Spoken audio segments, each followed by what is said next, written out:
നിങ്ങൾ ആക്റ്റീവായിട്ട് മാട്രിമോണിയിലൊക്കെ കല്യാണം ആലോചിക്കുന്ന ആളാണ് അല്ലേ? ഞാൻ ചിരി കാണുമ്പോ അറിയാം. ഞാൻ ആലോചിക്കുന്നില്ല. എന്റെ അമ്മ നല്ല രീതിയിൽ നല്ലോണം ആലോചിക്കുന്നുണ്ട്. ഞാൻ കല്യാണം വർഷങ്ങൾക്ക് മുമ്പേ 2006 ഒക്കെ കല്യാണം കഴിച്ച ആളാണ്. ഡേറ്റ് കറക്റ്റ് ആണെന്ന് തോന്നുന്നു, ഉറപ്പില്ല. എങ്കിലും ചോദ്യം ചെയ്യുകയാണ്, എന്താണ് ബാച്ചലർ ലൈഫിന്റെ ഒരു പ്രത്യേകത? ബാച്ചിലർ ലൈഫ് എങ്ങനെയുണ്ട് ബാച്ചലർ ലൈഫ്? ബാച്ചലർ ലൈഫ് കുഴപ്പമില്ല. നമുക്ക് ഫ്രീഡം ഉണ്ട്. നമുക്ക് എന്താ പറയുന്നത്, പതിപോലെ നമ്മൾ ക്ലീശ പറയുന്ന കാര്യങ്ങൾ എല്ലാം ഉണ്ട്. ഇതിന്റെ ടു ഡീപ്പായിട്ടുള്ള ഒരു കാര്യം പറയുകയാണെങ്കിൽ, ഒരു പരിധി കഴിഞ്ഞ് ബാച്ചലറായിട്ട് നിന്ന് കഴിഞ്ഞാൽ നമ്മൾ നിൽക്കുന്ന ഒരു പ്രത്യേക പരിസ്ഥിതിയിൽ നമ്മൾ കംഫർട്ടബിൾ ആയി പോകും. അപ്പൊ അതിൻ്റെതായ പ്രശ്നങ്ങൾ വരും. അതായത് ആരെങ്കിലൊക്കെ കുറെ ഒരു പർട്ടിക്കുലർ ടൈമിന് കൂടുതൽ നേരം നമ്മുടെ റൂമിൽ നിന്ന് കഴിഞ്ഞാൽ നമുക്ക് എന്താ അവിടെ നിൽക്കുന്നത്, അലോൺ ടൈം, മീ ടൈം എന്ന് പറയുന്ന ഒരു സാധനത്തിന് ഭയങ്കര ഇമ്പോർട്ടൻസ് ആയി പോകും. കൂടുതൽ ബാച്ചിലർ ലൈഫ് അങ്ങ് എന്താ പറയുന്നത് ഫുള്ളി എൻജോയ് ചെയ്ത് ആറാടി നടക്കുവാണെങ്കിൽ. അതിന്റെ ഫ്ലിപ്പ് സൈഡ് എടുക്കുവാണെങ്കിൽ നമുക്ക് ആരെങ്കിലും കൂടെ ജീവിക്കാൻ വേണമെന്ന് താല്പര്യമുള്ള ഇതുണ്ട്, സൈഡുണ്ട്. രണ്ടും എനിക്ക് മാറി മാറി വരാറുണ്ട്. ചില സമയത്ത് ആരെങ്കിലൊക്കെ വേണമെന്നുണ്ട്. ചില സമയത്ത് എന്താ പറയുന്നത്, എന്റെ കംഫർട്ടിൽ ശരിക്കും പറഞ്ഞ ഡ്രാമയൊക്കെ കളഞ്ഞിട്ട് ഞാൻ എന്റെ ഒരു 3 കൂട്ടുകാരും കൂടി ഉള്ള ഒരു ചെറിയ ജീവിതം. അപ്പൊ ഇപ്പൊ എവിടെയാണ് ഫിക്സ് ചെയ്തിരിക്കുന്നത്? ഞാൻ ഇതിന്റെ രണ്ടിന്റെയും ഇടയിൽ ഞാനിന്മേൽ കളിയിൽ നിൽക്കുക. ചില സമയത്തൊക്കെ തോന്നും, ഈ നമ്മൾ ഇതൊക്കെ റീൽസ് ഒക്കെ കണ്ടുമ്പോ അവര് കെട്ടി, കൂടെ പഠിച്ചവരും അതിന്റെ ജൂനിയേഴ്സും കല്യാണം കഴിച്ചു കൊടുക്കുമ്പോൾ നമുക്ക് ഉള്ളിൽ നിന്ന് ഇങ്ങനെ ഒരു ത്വര വരും, എനിക്കും കെട്ടണ്ടേ. പക്ഷെ ചില സമയത്ത് തോന്നും, കെട്ടിക്കഴിഞ്ഞാലും എന്റെ സ്വഭാവം വെച്ച് സെറ്റാവോ? കാര്യം എന്താണ് എനിക്ക് പെട്ടെന്ന് ദേഷ്യമൊക്കെ വരുന്ന സംഭവങ്ങളൊക്കെ വരാറുണ്ട്. അങ്ങനത്തെ ചെറിയ ചെറിയ സ്വഭാവം നമുക്ക് നമ്മുടെ തന്നെ ഇഷ്ടപ്പെടാത്ത കുറെ സ്വഭാവങ്ങളുണ്ടല്ലോ, അത് അവര് ഓവർ തിങ്കിങ് ആണ്. അവർ റിയാക്ട് ചെയ്ത് അവരിങ്ങനെയാവും. പിന്നെ ദിനം നമ്മൾ കാണുന്നുണ്ട് ഡൈവോഴ്സ് വരുന്നു, അത് വരുന്നു. ഇപ്പൊ മൂക്ക് ചീറ്റിയ ഡൈവോഴ്സ് ആണ്. നമുക്ക് എന്താണ് ഐഡിയൽ കൺസെപ്റ്റ്? എന്താണ് ബ്രോയ്ക്ക് ഐഡിയൽ കൺസെപ്റ്റ് എന്ന് പറയുമ്പോ? എങ്ങനെയായിരിക്കണം ഭാര്യ? അതിന്റെ എന്താ പറയുന്നത്, ഔട്ട് ഓഫ് ക്ലീഷേ ഒരു കോൺസെപ്റ്റ് എനിക്കുണ്ട്. എന്റെ ലൈഫിൽ എനിക്ക് ഏറ്റവും ഫേവററ്റ് ആയിട്ടുള്ള ഒരു ജോലിയോ അല്ലെങ്കിൽ ഒരു ടാസ്കോ അല്ലെങ്കിൽ എൻ്റെ ഒരു പാഷനോ എനിക്കൊരു അധികപ്പറ്റായിട്ട് തോന്നിക്കും വിധം എന്നെ സ്നേഹിക്കുന്ന ഒരു പെണ്ണ്. അതായത് ഞാൻ എന്നെ പാഷൻ ചെയ്യുന്ന, എൻ്റെ ഏറ്റവും പാഷനേറ്റ് ആയിട്ടുള്ള ഒരു ജോലി, എനിക്ക് അത് അവിടെ ജീവിക്കാനാണ്. ആ ഒരു വർക്ക് സ്പേസ് എനിക്ക് ഭയങ്കര എൻജോയബിൾ ആയിട്ട് തോന്നുന്ന ഒരു സ്ഥലത്തെ, അയ്യോ സമയം തീരുന്നില്ലല്ലോ, എനിക്ക് വീട്ടിൽ ചെന്നിട്ട് എനിക്ക് അവളെ കാണണം. ആ ഒരു കോൺസെപ്റ്റ് എനിക്ക് തോന്നണം. അതായത് അതാണ് പറഞ്ഞത്. അതായത് എനിക്ക് ഏറ്റവും ഫാന്റസി അല്ലേ? ഫാന്റസി അല്ല, അങ്ങനെയുള്ളവരുണ്ട്. അതേപോലെ തന്നെ അൾട്ടിമേറ്റ്ലി പറയുകയാണെങ്കിൽ എന്നെ മനസ്സിലാക്കുന്ന ഒരാള് എന്റെ എന്താ പറയുന്നത്, എന്നെ കംഫർട്ടബിൾ ആയിട്ട് ഫീൽ ചെയ്യണം, എന്റെ ഒരു കോൺഫിഡന്റ് ആയിരിക്കണം. അതായത് എന്റെ എന്ത് രഹസ്യങ്ങളും എനിക്ക് തുറന്നു പറയാൻ പറ്റുന്ന ഒരാള്. ഇതൊക്കെയായിരുന്നു എന്റെ കൺസെപ്റ്റ്.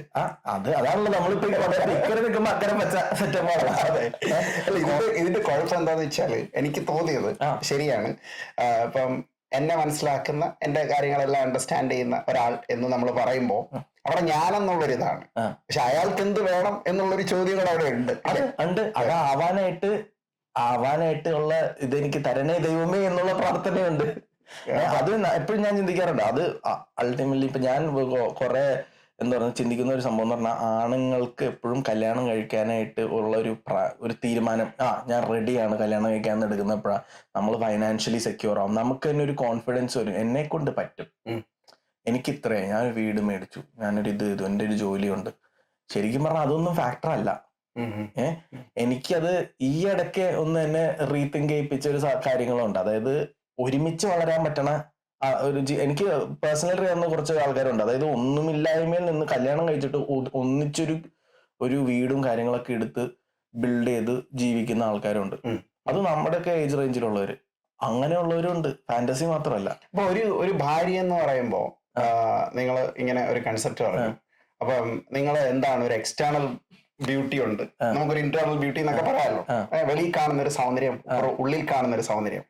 അപ്പൊ അങ്ങനെ എന്തെങ്കിലും ഒരു സൗന്ദര്യത്തിന് എന്തെങ്കിലും ഒരു പ്രത്യേകത ആയിട്ട് ആലോചിക്കുന്നുണ്ടോ? സൗന്ദര്യത്തിനല്ല, എനിക്ക് വർണ്ണിക്കാൻ പറ്റാത്ത രീതിയിലുള്ള സൗന്ദര്യ സങ്കല്പമുള്ള ഒരു മനുഷ്യനെ ഞാൻ.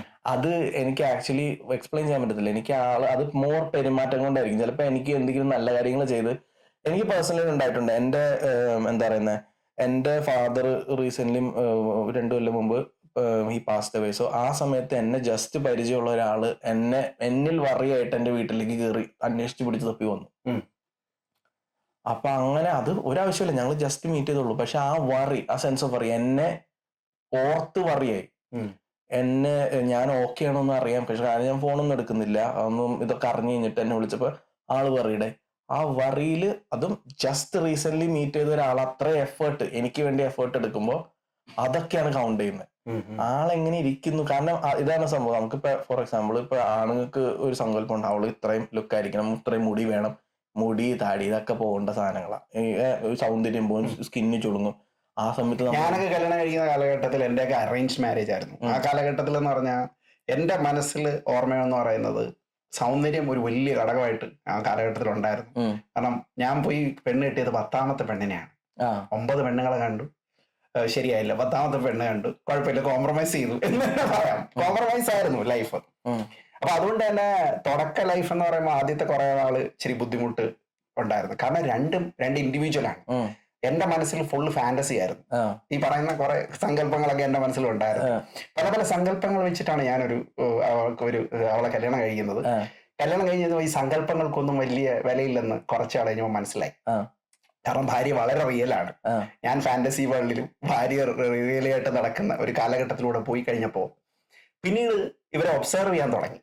എന്നാണ് ഞാൻ ഒബ്സർവ് ചെയ്യാൻ തുടങ്ങിയത്, അന്ന് മുതലാണ് നമ്മുടെയൊക്കെ ലൈഫ് വളരെ സ്മൂത്ത് ആയിട്ട് പോകാൻ തുടങ്ങിയത്. അതിന് മുമ്പ് കലവിഷയും വശങ്ങളും ഒക്കെ തുടങ്ങിയിട്ടുണ്ട്. അപ്പൊ എവിടെയാണ് എനിക്ക് വന്നത്, ഒരു ലൈഫ് എന്ന് പറയുമ്പോൾ ഒരു ഉപദേശമായിട്ടൊന്നും എടുക്കണ്ട.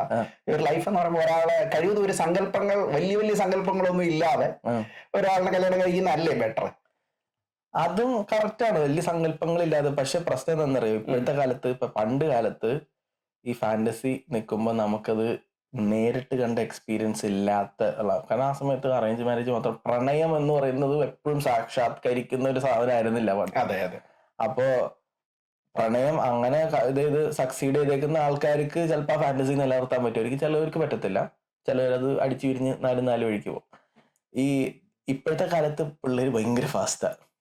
ഓൾറെഡി ഒരു 5-6 പ്രണയവും പൊട്ടി തേപ്പും കിട്ടി അങ്ങനെയൊക്കെ ഇരിക്കുന്നതായിരുന്നു കൊണ്ട് ഈ നമ്മള് എൻകൗണ്ടർ ചെയ്തേക്കുന്ന ആൾക്കാർ, ഇത് ഞാൻ പേഴ്സണലി അറിയുന്ന ഒരു കാര്യം, ഇപ്പൊ ഒരു റിലേഷൻഷിപ്പ് പോലും ലൈഫിൽ ഇല്ലാത്ത ഒരാളെ ഒരിക്കലും നമുക്ക് ഡേറ്റ് ചെയ്യാൻ പറ്റില്ല. കാരണം അവർക്ക് ഈ പറയുന്ന നമുക്ക് എല്ലാവർക്കും ഒരു ബാഗേജും ബാഡ് സൈഡും ഉണ്ട്. ഇപ്പൊ ഞാൻ പേഴ്സണലി ഉദ്ദേശിക്കുന്നത്, എനിക്ക് ഇഷ്ടപ്പെടാത്ത എന്റെ കുറെ സ്വഭാവങ്ങൾ ബാക്കിയുള്ളവരെ ഇൻഫ്ലുവൻസ് ചെയ്ത് അവർക്ക് ചിലപ്പോൾ വിഷമം വരാവുന്ന ചില സ്വഭാവങ്ങൾ ഡീൽ ചെയ്യാനോ ഹാൻഡിൽ ചെയ്യാനായിട്ടുള്ള ഒരു പവർ ചിലപ്പോൾ ഒരു ഫസ്റ്റ് ടൈം ഒരു പ്രേമം പോലും ഇല്ലാണ്ട് അങ്ങനെ ഒരാളുണ്ടാവില്ല ഈ കാലത്ത്. പക്ഷെ അങ്ങനെ ഒരാള് താങ്ങാൻ പറ്റത്തില്ല. അവർക്ക് ഭയങ്കര ഇതായിരിക്കും, ഭയങ്കര എന്താ അൺസഹിക്കബിൾ ആയിരിക്കും. അങ്ങനത്തെ ഒരു അവസ്ഥയിൽ എത്തും. പക്ഷെ ഇങ്ങനത്തെ കുറെ ഡീൽ ചെയ്തേക്കുന്ന ആൾക്കാരാകുമ്പോൾ അവർക്കറിയാം, ഓക്കെ എനിക്ക് ഇങ്ങനത്തെ ആളെ ഇഷ്ടമല്ല, എനിക്ക് നിങ്ങൾ ഇങ്ങനെ ഉള്ള ഇത് ഇഷ്ടമല്ല. റീസെന്റ് എൻ്റെ ഒരു ഫ്രണ്ട് പറഞ്ഞത്, എനിക്ക് ഞാൻ ഡേറ്റ് ചെയ്യുന്ന ഒരാൾ, അയാള് ഒരു കൊച്ചുങ്ങളെ പോലെ ഭയങ്കര ഇമ്മച്ചുവർ ആയിട്ട് ചെയ്യുന്നത്, എനിക്ക് അയാളുടെ പേരന്റ് ആവാനായിട്ട് എന്നെ കൊണ്ട് പറ്റത്തില്ല. അതിനല്ല ഞാൻ വന്നേക്കുന്നത്. അപ്പൊ ഒരു ബെറ്റർ അണ്ടർസ്റ്റാൻഡിങ് വരും എന്താണ് എനിക്ക് വേണ്ടത്. അത് മോർ എക്സ്പോജർ ഉണ്ട്. ഇങ്ങനത്തെ ഡിഫറെന്റ് ടൈപ്പ് ഓഫ് എന്താ പറയുന്നത് സ്വഭാവമുള്ള ആൾക്കാരെ നമ്മൾ മീറ്റ് ചെയ്തുകൊണ്ടിരിക്കുമ്പോൾ നമ്മൾ ഫിൽറ്റർ ചെയ്തുകൊണ്ടിരിക്കുക ഇൻസൈഡിൽ, ഇങ്ങനത്തെ ആള് വേണം, ഇങ്ങനത്തെ ആള് വേണം. അൾട്ടിമേറ്റ്ലി എല്ലാവർക്കും വേണ്ടത് മനസ്സമാധാനമായിട്ട് ജീവിക്കണം. അബ്സല്യൂട്ട്ലി. എനിക്ക് മനസ്സിലായി. ഞാനും നമ്മുടെ ഫ്രണ്ട് ഡിജയുടെ സംസാരിക്കാൻ നമുക്ക് മനസ്സിലായി ഏറ്റവും പ്രധാന കാര്യം മനസ്സമാധാനമാണ്. അതായത് നമ്മുടെയൊക്കെ ഭാര്യയുടെയൊക്കെ പ്രത്യേകത അത് തന്നെയായിട്ട് എനിക്ക് തോന്നിയിട്ടുണ്ട്. ചില ആൾക്കാർ, പണ്ടൊക്കെ എന്റെ കൺസെപ്റ്റ് എന്തായിരുന്നു വെച്ച് കഴിഞ്ഞാൽ, ഭാര്യ എപ്പോഴും വിളിക്കണം.